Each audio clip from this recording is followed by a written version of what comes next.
Donc là maintenant on passe à la partie pédagogique, c'est la partie vraiment comment est-ce qu'on construit la formation. Voilà, donc là évidemment on pourrait y passer des jours et des jours. Je veux là vous donner l'essentiel et le mode de fonctionnement. Il va y avoir un peu de marketing dans cette partie-là. Il y aura beaucoup plus de marketing dans la troisième partie. Mais je voulais vraiment en fait vous détourer comment est-ce que l'aspect pédagogique fonctionne. Il se peut que je vous lâche un peu plus tard que prévu. Est-ce que vous m'en voulez pas trop? Non. Ok, c'est beau. La première des choses que je voulais qu'on voit, c'est les 6 leviers de persuasion.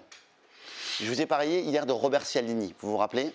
C'est ce monsieur qui a écrit le livre Influence et manipulation, qui est un très mauvais titre en français, mais qui est un livre qui est une mine d'or pour toute personne qui veut se lancer dans le marketing, parce qu'il vous parle de tous les leviers de persuasion qui fonctionnent chez un client, et surtout, il vous explique aussi comment en sortir de ça. Donc c'est très intéressant aussi.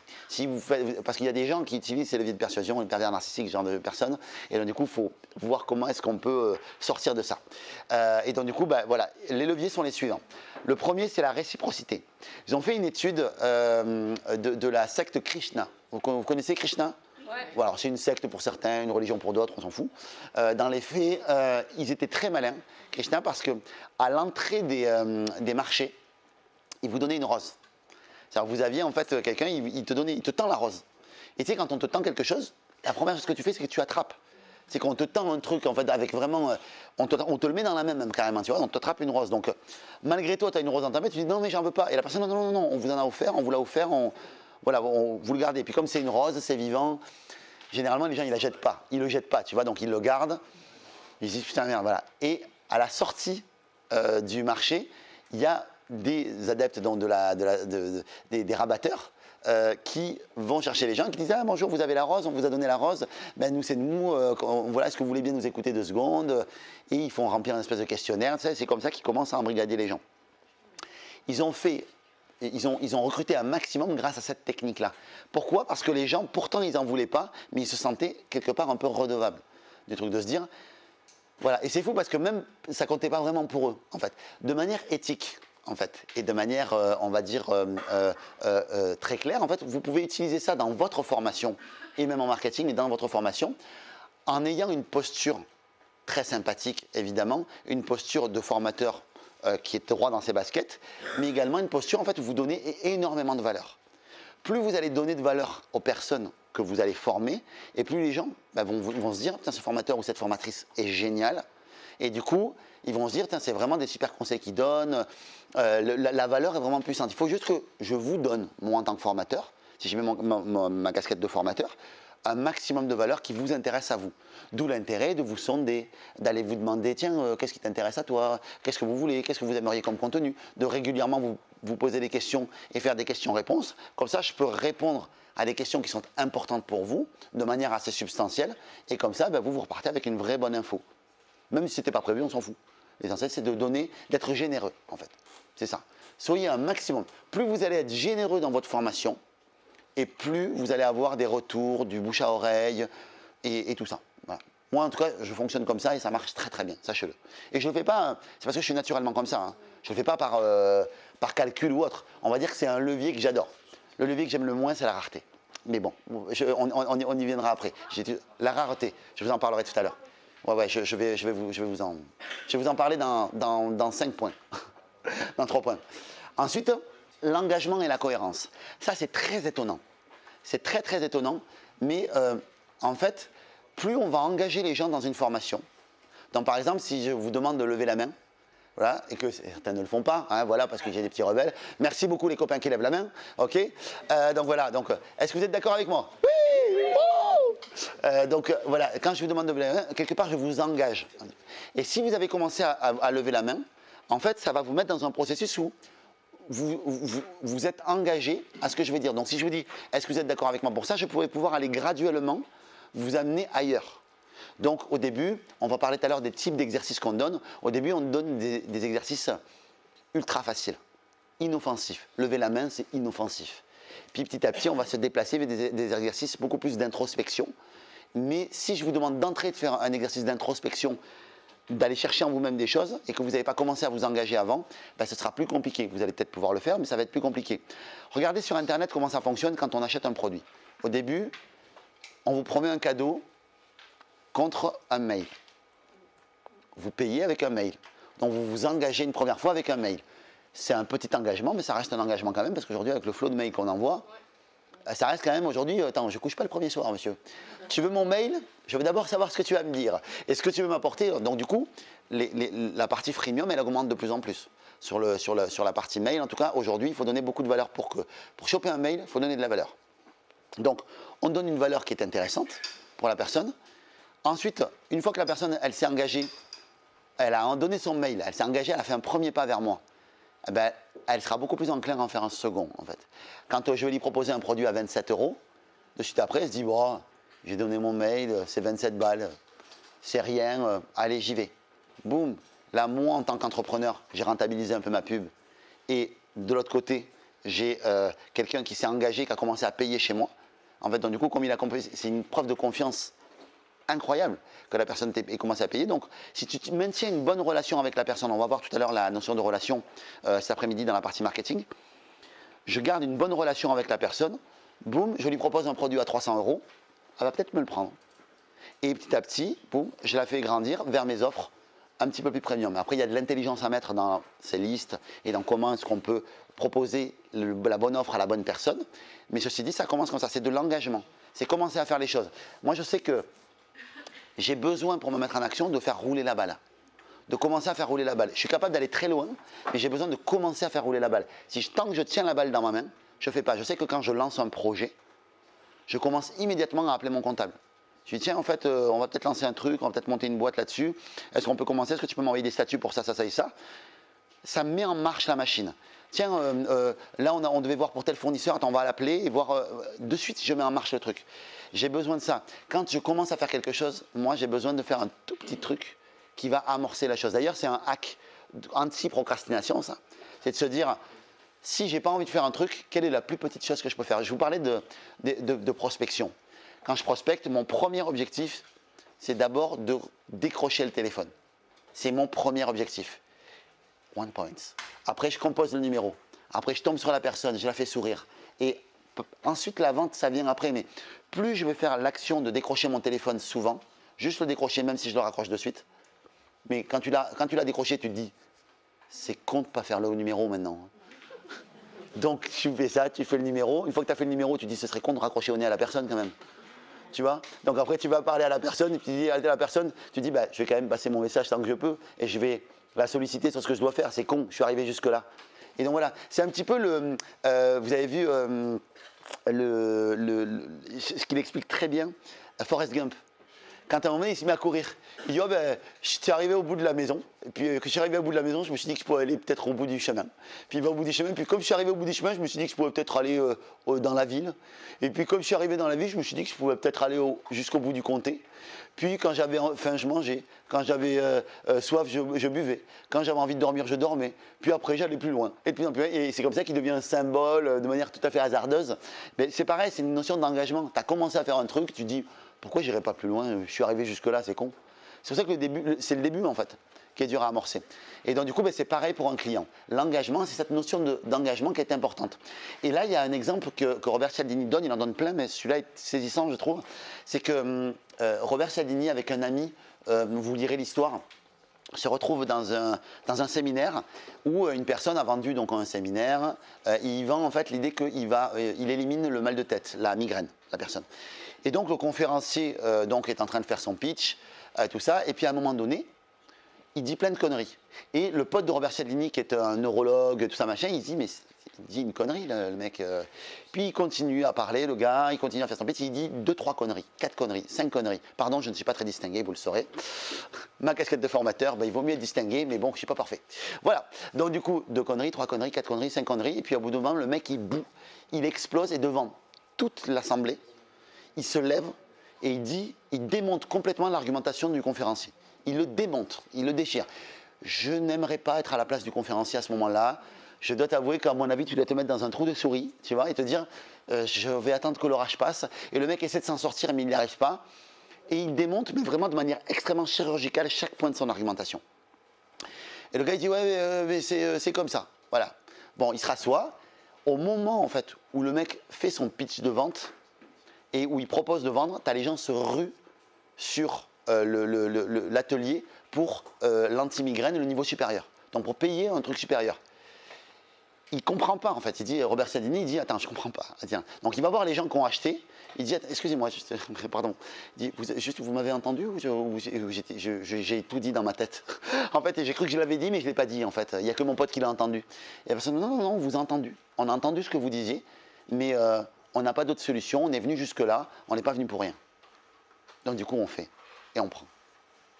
C'est dingue, hein, jusqu'où ça peut aller en fait l'engagement en fait. Mais combien de fois, même moi, ça m'est arrivé, je rentre dans un magasin, le vendeur il passe du temps avec moi. Il me prend du temps, il m'offre un café. Il prend du temps avec moi. Je suis allé chez Burberry l'autre jour, en Angleterre. Je parle même pas anglais, hein. Erreur grave. Ah non, erreur grave. Je dis, ah oui, donc voilà, donc la femme elle arrive, oui, attendez, venez, asseyez-vous, mettez-vous ici, t'as l'impression d'être la reine d'Angleterre. Là, tu t'assois, il te donne un espèce de café. Vous voulez un café? Vous voulez un coca? Oh, attendez, j'ai ça, bien sûr. Alors moi, je comprends, oui, oui. Ça. Puis après, la nana, elle te dit, elle te montre des foulards, elle te montre des sacs. Il coûte 4000 balles le sac. Je dis, oui, oui, plus tard. On verra, je suis pas prêt. Je suis pas prêt. Je suis pas prêt encore. Puis voilà, je suis reparti avec un parfum. Je ne savais pas quoi prendre. J'étais pas bien. J'étais là, mais j'avais envie parce qu'elle était tellement sympathique. Elle m'a manipulé. Et pourquoi tu es allé dedans? Elle m'a Pourquoi tu es allé dedans? Parce que en fait, j'étais avec mon frère et en fait, on avait envie de rentrer dans la boutique Burberry, quoi. Et on avait envie de voir la boutique Burberry, en fait, et puis voilà, quoi. Puis en plus, moi, le pire, c'est que je n'aime pas trop Burberry, j'aime pas le style. Moi, j'aime bien IKKS, les trucs que j'ai comme ça, j'aime bien Boss, j'aime bien ces marques-là, mais Burberry, tu sais, les trucs carreaux, là, le style anglais, ça me plaît pas plus que ça, quoi. Et ça coûte un bras atomique, en plus. Bref, voilà, donc je suis reparti avec un parfum. Pour ma mère. Ah, il sent bon, hein. Ça fait 100 pounds, monsieur. Je vous rappelle que le pound est au-dessus de l'euro. Voilà. C'est hors taxe. Oh mon Dieu! 140 balles! La balade. Voilà. Non, mais c'était. Voilà, j'ai rigolé quand je suis sorti. Je me suis dit, tu t'es vraiment fait avoir. Et la dame, attends, elle avait 70 ans, la dame. La dame, oui, bonjour. Elle était gentille. Je ne pouvais pas. Je ne pouvais pas. S'il faut, c'était un petit diable. Elle m'a manipulé. Alors, mon petit. Quand elle est rentrée dans le truc, alors, mon petit. Non, mais non. S'il faut, elle parlait très bien français. Non, mais elle m'a vu, moi, j'étais là. Au moment de partir, tu ne peux pas. Ça te déchire le cœur. Tu ne peux pas. En fait. Un petit peu été son député, en fait. Pardon? T'as un peu été son député. Ouais, c'est ça. Ouais. Je vais te pécho Coco, bah voilà. Ah ouais, c'est elle qui m'a pécho. Non, mais c'est vrai. Non, mais c'est vrai. Je reconnais que voilà. Mais bon, mais c'est comme ça. C'est la vie. C'est comme ça. Je suis reparti avec un parfum. Mais elle était tellement gentille, je ne pouvais pas ne pas lui prendre. Ouais. Donc, bref, l'engagement, ça fait que j'étais rentré dans le magasin, qu'elle a commencé à me donner, j'ai accepté qu'elle me donne un thé, je me suis assis. Tu sais, à un moment donné, le processus, il fait que voilà, j'ai été embarqué. Mais ma mère est contente. Oui. Est-ce que c'est un peu comme ça, les restaurants chinois qui t'offrent l'apéro, c'est cadeau? Bien sûr. Et donc ça peut t'inciter peut-être à acheter un peu plus. Bien sûr. Tu payes, et il te file la petite pour te dire tu reviens, non, tu vois? Bien sûr, bien sûr. Tout ce qui est processus, donner quelque chose à ton client qui lui fait plaisir, ça marche. Le goodies, le stylo, ça marche. Le stylo, tu sais, faire des stylos, ouais, c'est évident. Quand le stylo est de bonne qualité, ça marche. Quand le cadeau est de bonne qualité, ça marche. Ça engage les gens. Ils se disent, ça c'est génial. Et il pense à toi tout le temps. Il a son stylo qu'il adore et il voit ta marque dessus. C'est génial. Oui, mon poulet. Ah, Neuro Business School. Et il a gardé les stylos de la première année en plus. Ah ben voilà, mais parce que je te donne du love, Alan. Je suis comme ça, moi je donne du love à mes clients. On va vous montrer le stylo. Tiens, fais voir, je vais leur montrer comme ça aux gens de l'internet. Je vais leur montrer le stylo Neuro Business School. Il est très bien ce stylo. Quand vous l'avez, il porte bonheur. C'est un stylo qui porte bonheur. Tiens, voilà. Il le voit là ou pas? Oh, la place. Ninja Team. Ninja Team, voilà, parce qu'il fait partie de... voilà, parce que... Oh là, ouais, il a vécu un peu. Ouais, un peu. Il a un peu vécu. Encore. Ninja Team, Neuro Business School, voilà. Donc j'ai le site internet, et ben mine de rien, c'est sympa. C'est les gens qui le voient. Ça me fait de la pub. C'est très bien. Ça me fait de la publicité Neuro Business School, c'est très bien. Vous l'avez compris, l'engagement cohérence?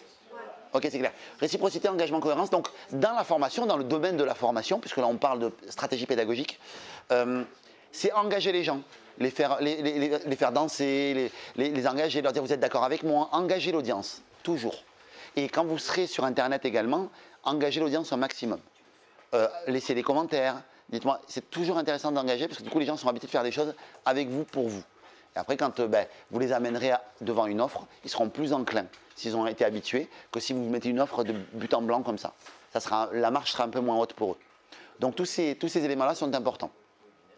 Preuve sociale. Qu'est-ce que c'est la preuve sociale? C'est que les clients, généralement, n'aiment pas essuyer les plâtres. Ils n'aiment pas trop ça. Si vous rentrez moi je vous dis, je suis dans une rue. Il y a un restaurant qui est bondé, un qui est vide. Je me dis, c'est louche. Celui qui est vide, non. Ça sent le sapin. Je ne le sens pas. Je ne sens pas l'histoire. Et je n'y vais pas. Je n'y vais pas. À Toulouse, on a une rue qui est la rue qui va vers les Carmes. C'est la rue des Filatiers, je crois que c'est. Oui, voilà, rue des Filatiers. En fait, dans cette rue-là, il y a un pitaya. Vous voyez ce que c'est, les pitayas? C'est une chaîne qui fait des wok. Et à côté, il y a un kebab. Tu vas, pitaya est plein, bondé, tu as une ligne de gens à pitaya. Le kebab, il est vide, tu as 3 pelés entendus qui se battent au kebab à côté. C'est fou, incroyable. Tu te dis, c'est fou. Bon, il fait quand même du beurre, hein, mais c'est assez impressionnant. Et donc, du coup, c'est ça la preuve sociale. C'est de quelle manière est-ce que vous pouvez démontrer que votre expertise est super bonne. Donc, quand vous faites une formation, si vous faites une formation qui est une formation électronique, par exemple, il ne faut pas hésiter à mettre des témoignages, même une fois que vous avez vendu la formation. Tiens, j'ai fait la formation, c'était vraiment génial quand vous envoyez des emails. Tiens, j'ai des personnes qui ont fait le module 1. Voilà, on va parler de témoignages dans quelques instants. Tiens, j'ai fait le module 1 et c'était génial parce qu'on a eu tel témoignage, tel témoignage, tel témoignage. C'est vraiment, vraiment ultra puissant, en fait, ça. Le témoignage, c'est l'outil le plus puissant en termes d'autorité et de conviction pour le client parce qu'il se dit, je ne suis pas le seul à avoir acheté le truc. Je ne suis pas le seul Pékin à avoir acheté le produit, quoi. Il y a d'autres personnes qui ont fait ou acheter le produit, ou si vous démarrez, faites confiance à ce mec-là. Parce qu'au début, quand vous démarrez, vous vendez un programme, tu ne peux pas avoir un témoignage sur un programme que tu n'as pas encore vendu, tu vois. Donc du coup, tu es obligé quand même de te dire, ben, sur quoi je peux avoir des témoignages? Tu peux avoir des témoignages sur toi. Nous, la première année avec David, c'est ce qu'on a fait. David a fait venir des clients, on a filmé des clients qui avaient fait affaire avec lui. Et moi, j'ai fait venir des clients qui avaient fait affaire avec moi et qui ont dit, ce mec est génial. Comme ça, c'est génial. Ils ont dit tous, ils ont dit, ces mecs sont géniaux. Et ça nous a beaucoup aidé. C'est très bien. Donc, très clair, ça, l'histoire du prof social. Donc, ça, c'est super important. Donc, les amis, quand vous faites un coaching gratuit, quand vous faites à l'INA, par exemple, ou quand vous faites quand vous donnez un service gratuitement, demandez un minimum un témoignage. Au minimum, hey, c'est gratos, mec. Fais-moi au moins un témoignage. Je vais vous donner une structure de témoignage de ninja, les amis. Ensuite, le 4e levier, c'est la sympathie. Soyez le rayon de soleil des gens que vous formez, quoi. Soyez sympathique avec eux, quoi. Franchement. Alors, pour générer de la sympathie, vous pouvez mettre du storytelling. On va voir tout à l'heure les ingrédients d'une formation qui cartonne, vraiment. Et vous verrez que la notion de raconter des histoires, c'est quelque chose qui marche bien parce que vous ancrez le concept que vous expliquez dans un imaginaire que le client se crée et c'est comme un souvenir pour lui. Parce qu'il l'a ancré dans un souvenir. David est très fort pour ça. Il raconte plein d'histoires. Et ces histoires, en fait, elles t'embarquent. Et du coup, tu te rappelles de l'émotion de l'histoire. Tu raccroches le concept à une émotion, à une histoire. Et du coup, c'est gagnant, quoi. Parce que tu te rappelles, c'est super bien ancré. D'ailleurs, on se dit, qu'est-ce qu'il a comme histoire, David? C'est incroyable, hein? Il est incroyable là-dessus. Hein? On se demande où est-ce qu'il va aller chercher. Mais c'est ça. Et dans sa vie. Alors, si j'ai un conseil à vous donner, comme vous allez être formateur ou autre, c'est récupérer tout ce qui dans votre vie peut faire office d'illustration pour un concept que vous enseignez. Parce que vous ne vous rendez pas compte. Et moi, je sais que je n'ai pas encore complètement le réflexe. Et par moments, en fait, je trouve, tu vois, mais quand je trouve, je me dis, putain, mais en fait, j'ai tout dans ma vie en fait, pour faire la même chose, en fait, en réalité. Tout dépend de comment tu racontes l'histoire, mais essayez d'être un radar à, quand je récupère, quand je vis une aventure, une histoire, qu'est-ce que je peux en tirer? Mais ça peut être aller chercher le pain chez la voisine. Ça peut être tout. C'est qu'est-ce que ça a réveillé chez toi, qu'est-ce que ça... Et moi, le fait d'avoir fait mon défi de vidéo 30 jours, ça m'a beaucoup aidé à ça. Ça m'a beaucoup aidé à ça, à tel point qu'à un moment donné, en fait, je me suis retrouvé... je venais d'une croisière avec Olivier Roland, avec Martin, avec toute l'équipe. On avait fait une croisière de top affilié de Martin. Et dans la croisière, en fait, Olivier Roland et l'équipe en fait, me challenge à me dire, Yannick, tu fais pas assez de vidéos, tu devrais faire plus de vidéos, tu casses les couilles. Bon, bref, ils me challenge un peu là-dessus. Et en fait, moi, je me casse le doigt en fait, à la croisière. Enfin, je me suis cassé celui-là, c'était celui-là. Et du coup, à la croisière, en gros, je vous passe les détails, mais il me passe en fait une sorte de petit, une espèce de prothèse que tu mets qui maintient ton doigt comme ça en fait. Et donc je m'en plains parce que tu sais, t'attrapes un truc, c'est chiant, tu vois, c'est un truc en fer, c'est pénible. Mais je le garde et je fais mon défi 30 jours. Et durant le défi 30 jours, se termine ma période où je dois enlever mon truc. Et le matin, j'enlève mon truc et je me dis deux choses. Je me dis, non mais je crois que c'était demain que je devais l'enlever, c'est pas aujourd'hui, c'est demain. Et là, en fait, je me reprends, je me dis, mais ça va changer quoi que ce soit demain ou aujourd'hui que tu l'enlèves? Pourquoi tu résistes à l'enlever? C'est parce que c'était chiant, mais je m'étais habitué, du coup, je m'y étais attaché, en fait. Et du coup, j'ai fait une vidéo là-dessus. Voilà, j'ai fait la vidéo que je viens de vous faire là, en fait, à l'instant. C'est sympa comme histoire à raconter. Pourtant, c'est rien. C'est juste le matin, j'étais attentif à, putain, mais pourquoi j'ai fait ça? Et comme je devais faire une vidéo, je me suis dit, mais c'est quoi ce truc?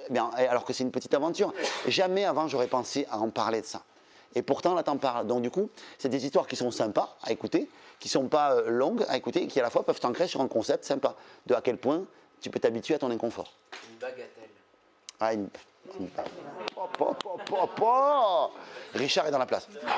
Ton nom de famille pour la PE. Ton nom de famille, c'est quoi, Richard? Espinas. Richard Espinas. Espinas, c'est de chez moi, ça, en plus, Espinas. Espinas, c'est le Toulouse, ça. Non, pas loin, en tout cas. Il doit y en avoir, en tout cas. Donc sympathie, c'est super important en fait. Quand tu racontes des histoires, c'est cool. Je vais vous donner plein de leviers pour ça, mais raconter des histoires, c'est une bonne chose. Ensuite, éléments d'autorité. Tout ce qui est diplôme, tout ce qui est expérience, c'est intéressant. David, il a ses neurosciences. Moi, j'ai le fait que j'ai travaillé avec Toshiba, Intel, Microsoft, des grosses boîtes. Ça donne de la crédibilité. C'est qui le papa? Ok, j'ai travaillé avec ces mecs-là, moi. Okay.